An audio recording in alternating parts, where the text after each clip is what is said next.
Assalamu alaikum wa rahmatullah. Bienvenue dans ce nouveau podcast. Aujourd'hui, on va parler d'une question lourde, intime, bouleversante, mais nécessaire. Pourquoi suis-je restée dans une relation qui me faisait souffrir? Si tu es ici, c'est peut-être que cette question te traverse, peut-être même qu'elle te hante. Tu repenses à tout ce que tu as enduré, tu ne comprends pas pourquoi tu n'as pas fui plus tôt. Et peut-être qu'au fond, tu te dis, c'est ma faute, j'ai été faible, je ne me suis pas respectée.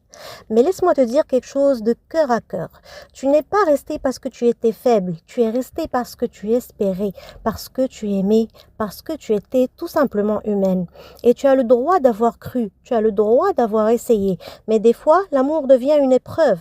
Parfois, on reste dans une relation parce qu'on y a mis tout notre cœur, on a voulu que ça marche, on a cru que l'autre allait changer, on a été patient comme on nous l'a appris. Et parfois, cette patience a été exploitée. Mais tu sais, Allah, dans le Coran, nous parle souvent de l'épreuve par les gens qu'on aime.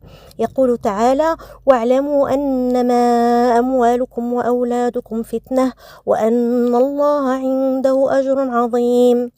Et sachez que vos biens et vos enfants ne sont qu'une épreuve et qu'auprès d'Allah est une énorme récompense. Oui, parfois l'épreuve prend le visage d'une personne qu'on aime. Et on ne comprend pas pourquoi cet amour devient souffrance. Mais Allah le sait. Et toi, tu as été mise à l'épreuve, pas punie, pas maudite, mais éprouvée. Aussi, sache qu'il y a une force cachée dans le fait même de rester. Tu sais, rester, ce n'est pas toujours un signe de faiblesse. Rester, parfois, c'est le reflet d'un cœur immense, un cœur qui pardonne trop, qui donne trop, qui espère trop. Et dans notre foi, on ne juge pas les gens selon leurs erreurs, mais selon leurs intentions.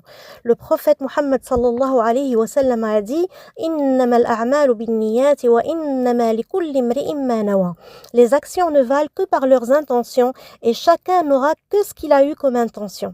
Et ton intention, c'était peut-être de protéger ton foyer, de sauver ton couple, de préserver une famille. Et ça, Allah le sait, il le voit, il ne t'oubliera jamais. Maintenant, il y a aussi la honte qui empêche de guérir.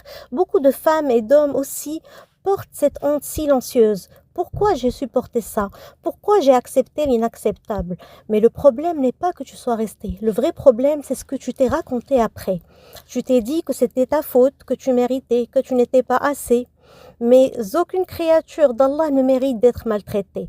Et le prophète sallallahu alayhi wa sallam a dit Al-Muslimu man salim al-Muslimuna min lisanihi wa yadihi.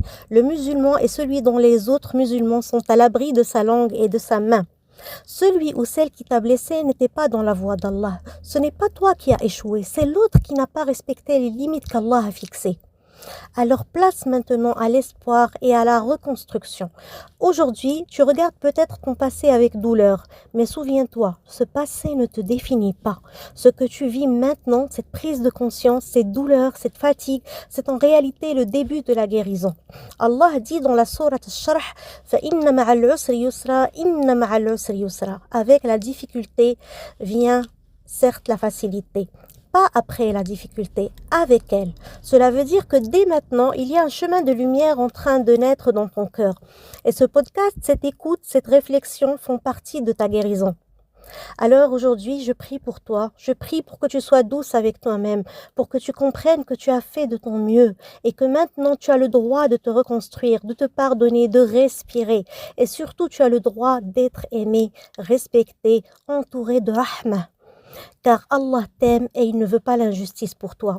Qu'il t'enveloppe de sa lumière, qu'il guérisse ton cœur et qu'il fasse de ton passé une sagesse, jamais une honte. On se retrouve très bientôt pour la suite et d'ici là, prends soin de toi, pour Allah et pour toi. Wassalamu alaikum wa rahmatullah.